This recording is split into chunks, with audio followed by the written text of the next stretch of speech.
피곤하다라는 게 그냥 막연히 아 내가 일을 많이 해서 그런가? 혈액순환이 안 되는 게 우리 만성 피로와 어떤 관련이 있는지부터 장, 간, 혈액순환, 호흡 능력이 잘 살아 있어야지 피로를 해결할 수가 있는 거죠. 소화 흡수가 잘 안 되면 또 만장 꽝이다. 오늘은 그 만성 피로의 주 원인 한번 이야기해 보도록 하겠습니다. 안녕하십니까. 아프지 마쇼의 닥터 준스 김준영입니다. 안녕하십니까. 아프지 마쇼의 닥터 준스 조준호입니다.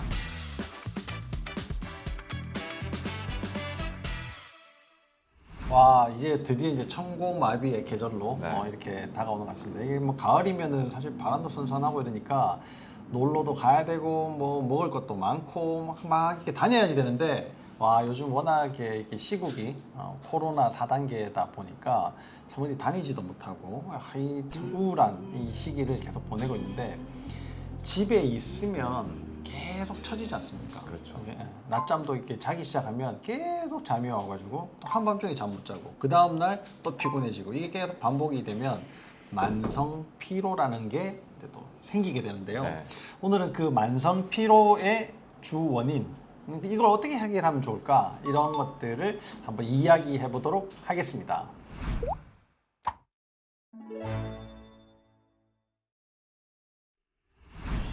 만성 피로는 이게 몸에서 뭔가 증상들이 나타나기 때문에 그렇지 않습니까?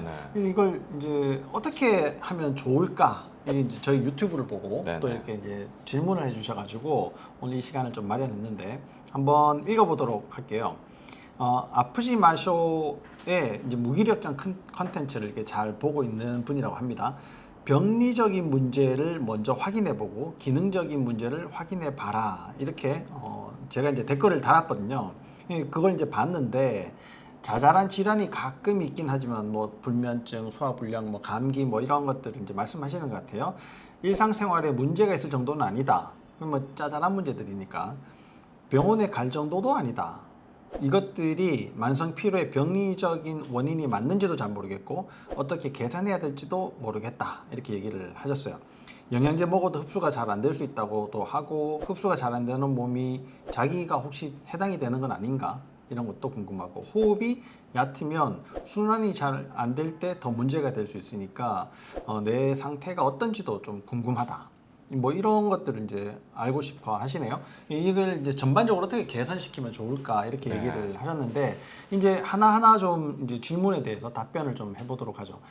물론 뭐 감기, 뭐 이게 뭐 기침, 뭐 소화불량, 뭐 수면 장애 이런 것들이 몸에 문제가 있다라고 얘기를 하지만 저희들이 알아보아라 하고 하는 병리적인 문제 이걸 이제 뭔지 좀 더 설명을 좀 드려야 될 것 같아요. 피로가 생긴다는 거는 뭔가 소모되는 상황들이 굉장히 많을 수가 있거든요. 그렇죠.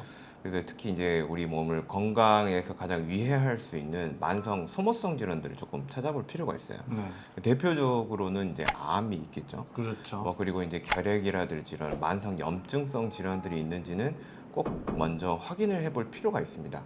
그리고 이제 대부분 먼저 찾게 되는 것들이 우리가 영양제를 먹지 않아서 우리가 이렇게 되는 줄 알고 영양제부터 찾고는 있지만 실은 영양제가 들어와서 그게 작용하는 데는 많은 메커니즘들이 필요하거든요.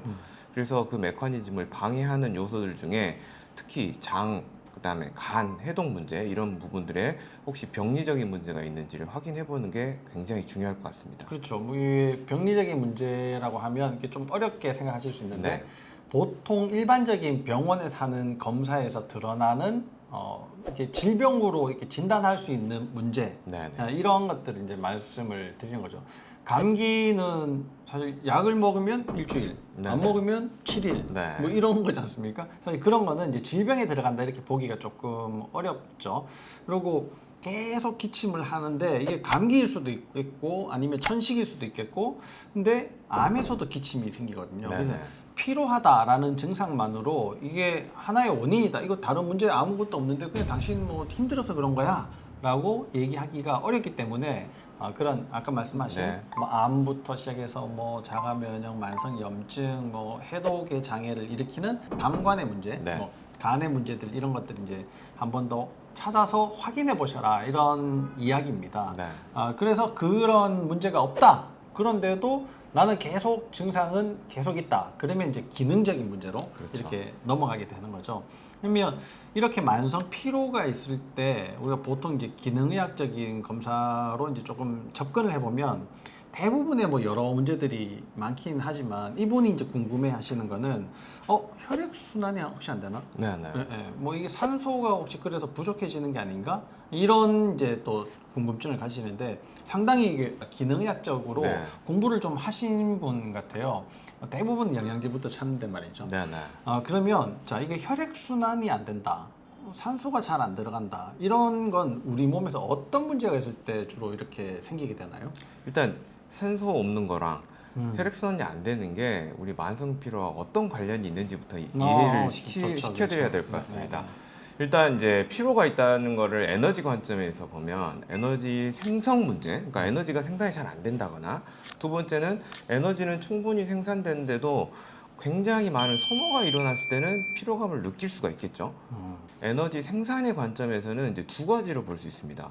에너지 생산하기 위한 재료가 부족하거나 재료는 충분한데 에너지를 만드는 공장에 문제가 있거나 이런 경우를 이제 두 가지를 따져볼 수 있겠죠. 그러면 일단 재료가 부족한 이유는 음식물을 골고루 충분히 먹는다는 것을 가정하에 그것들을 소화 흡수시키는 능력이 일단 떨어지기 때문에 그렇습니다. 네. 거기서 영양소를 추출해내야 되는데 장 기능과 또 간에서 그런 것들을 가공을 시켜줘야 되는데 그 가공 능력이 떨어졌기 때문에 일단 재료가 부족한 겁니다. 한국인은 밥심이다 해서 밥을 네. 열심히 먹어도 네. 소화 흡수가 잘 안 되면 또 말짱꽝이다. 그렇죠. 그리고 이제 만약에 이제 영양소가 이제 추출이 됐다고 해도 필요한 그 세포까지 보내야 되거든요. 네. 근데 그 통로가 어디냐? 혈관인 거죠. 혈관이죠. 그래서 혈관을 통해서 혈액 순환으로 그 영양소들이 세포까지 전달이 돼야 되는데 그 혈액 순환 장애가 생기면 세포들은 영양소를 받지 못하게 되는 거죠. 그렇죠. 그렇기 때문에 또 에너지를 만들어내지 못하게 되는 겁니다. 그다음 영양소 중에 그러면 가장 중요한 영양소는 뭘까 한번 따져볼게요. 네. 우리가 밥을 안 먹고는 몇 주 이상은 살 수 있죠. 근데 물을 안 먹고는 이제 며칠 단위 되겠죠. 며칠. 하지만 산소가 없이는 이거는 분단입니다. 5분 넘기가 서울 것 같은데요. 그죠? 그래서 산소가 가장 중요한 영양소거든요. 그래서 우리가 호흡 능력이 떨어지면 산소가 흡수가 되지가 않고 그 산소 또한 혈액을 통해서 세포까지 전달이 돼야 됩니다.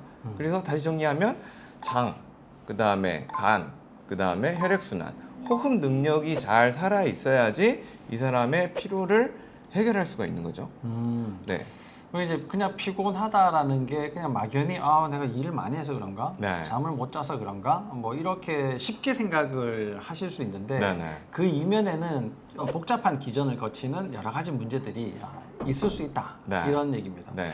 그러면 이런 문제들이 지금 얘기를 듣다 보니까 이게 간단하게 끝날 문제가 아닌 것 같아요. 네. 그러면 다음 시간에 이런 내용들을 조금 더 집중적으로 네. 이야기를 해보도록 하겠습니다. 난 평상시에 장이 안 좋아. 아니면 난 검사를 했는데 간이 안 좋다는 얘기를 들었어.